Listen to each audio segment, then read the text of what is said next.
What's going on, guys? So it's a beautiful day here in Pennsylvania finally. It is 65 degrees in the middle of February. Can't ask for more. Going to work on the car a little bit today. Jose Valio of Kaizen Motorsports is actually flying out as of right now. He's supposed to be here around 1 o'clock today, Monday afternoon-ish, and help finish up the harness.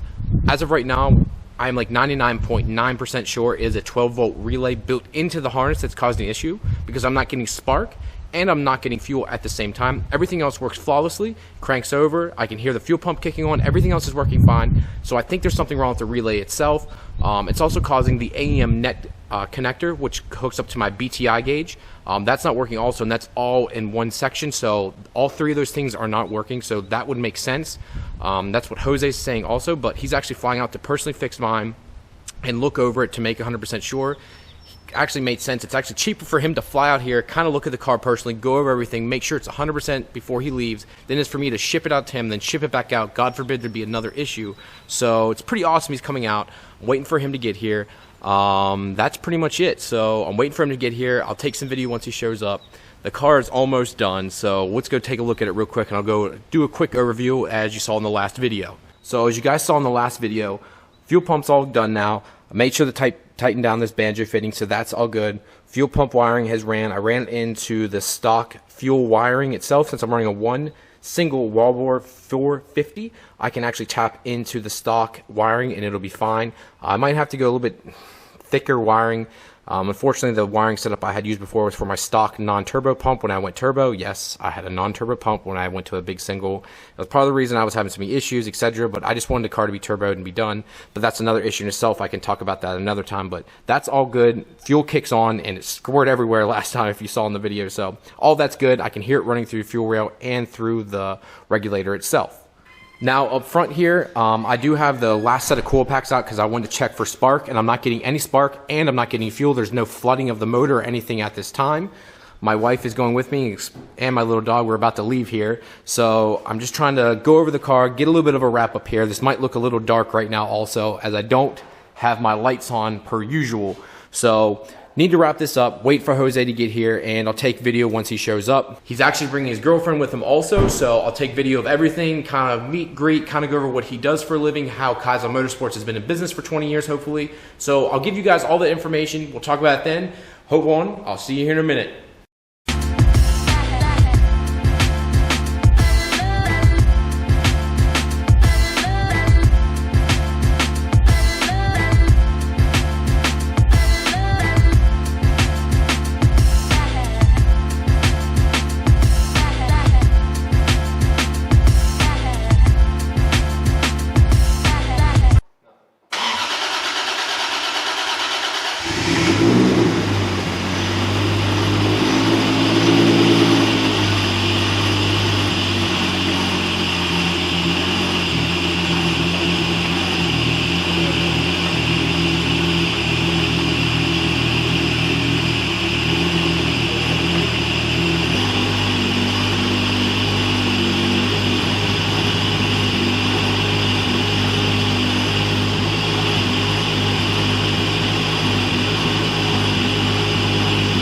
Anything you say gets recorded.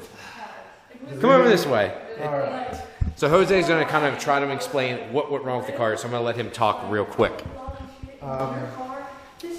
Very simple. The relay had a diode in it that wasn't allowing the ECU to power on because there is no flyback diode on the fuel pump relay. So when the fuel pump relay was being powered on, because it has constant power to the coil side, it would bike feed into the ECU, causing it to just essentially not want to trigger on. So once we remove the relay with the diode, with one without, the ECU will factor. It will work like a should. So it's simple. Layman's terms. What he said, because I have no idea. Layman's terms. Just next time somebody wires up a fuel pump, make sure that they wire it correctly. That's it. Fuck me.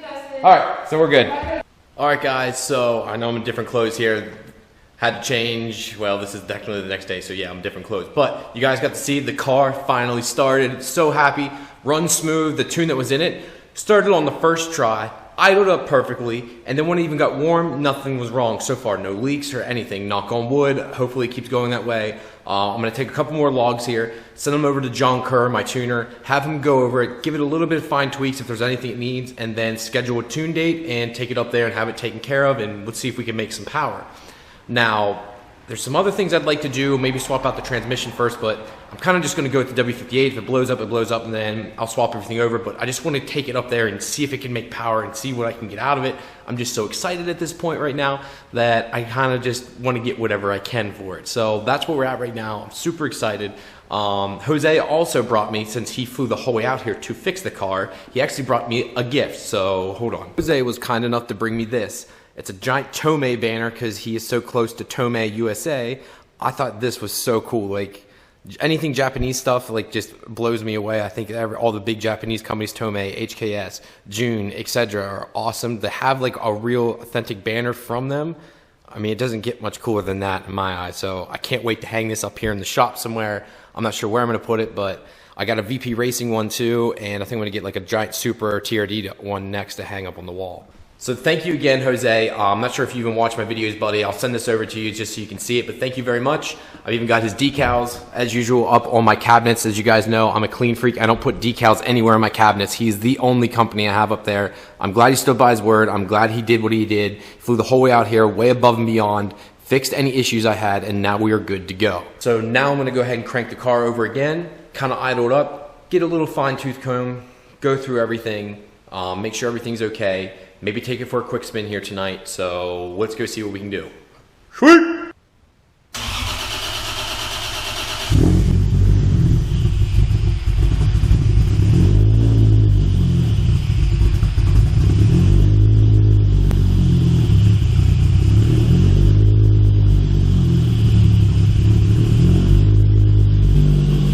She is fucking loud.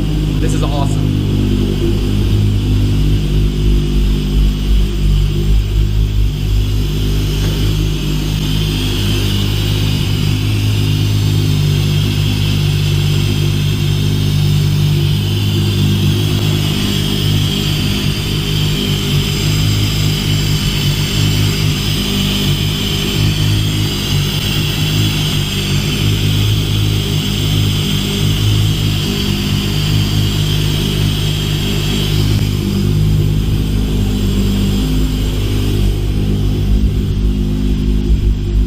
Remind you, this is a base map on 272 cams and it idles that well. You guys never seen my car.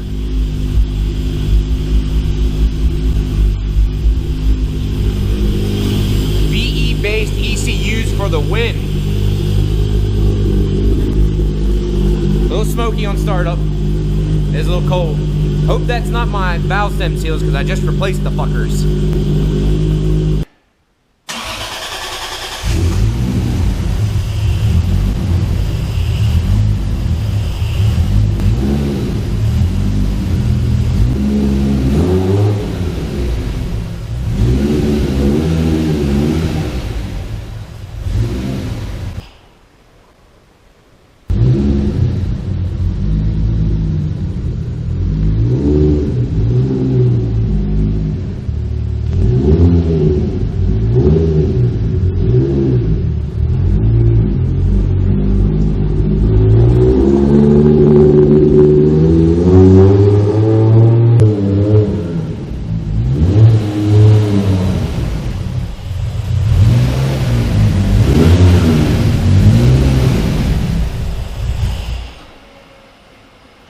Alright guys, so the car lives, it runs, it moves. It does have some slight issues now. Once again, I've said this a couple times now, it is on a base map. I wasn't even expected to even run as well as it does. It started on its first try. It idled, it was perfect. I mean, perfectly enough to start up and move. Usually most of the time you have a few issues, you gotta go back and forth to tuner. I didn't have to do that, which makes it nice. Having a VE based ECU makes it 10 times easier. You just put a value that you want it to be and it happens. So kind of like Pro EFI, AIM Infinity, Motec, they're all VE based. It makes it a lot easier, unlike the old V1, V2 AEMs, which were not. I took the car for a quick drive. When I come down off a decel or when I let the RPMs drop, it does tend to stall out. That's very normal. It's just probably not getting enough fuel there. I sent all the logs to the tuner. He can adjust accordingly. After he does that, I'll upload them, do a little bit more testing. I want to make sure the car, probably put 50 miles on or so, just local around here, kind of cruise around, check for leaks before I take it up to him. I always hate, and I always see cars go up there now, things do arise, but I don't want to take the car to the tuner and this issue come up and that issue come up because I didn't do my due diligence and make sure the car was in as good of running order as possible before I brought it to him. I think he would appreciate that also, as his time is precious too, because instead of working with me or having me come back multiple times because I know he won't charge me extra for it, it wastes his time. So I don't want to waste his time. I don't want to waste my time. I want to go up there, have the car tuned, and then come back home. That would be the ideal situation as long as everything mechanically is sound and all the sensors, everything reads. I'm going to bring up a bunch of extra spark plugs with me. I'll probably bring up 3 extra sets just to be a little safe. It never hurts to have extra spark plugs. Might even bring extra oil in case we have to drain the oil just to check it in case. Next time I go to drive it here, I'll probably drain the oil again, cut open the oil filter here, check for any metal shavings. I'll check the magnetic drain plug also, make sure there's no metal shavings on that either. So just want to make sure the car is 100% mechanical order before I do anything else. All right, guys, thank you very much as usual. So happy to have the car up and running again. I mean, it makes me so happy. So thank you guys for tuning in. I appreciate everyone's support. I've had a couple people buy and order shirts already, which I'm so thankful for. Again, if you guys are looking to get a shirt, they're 25 bucks, shipped anywhere in the lower 48 states.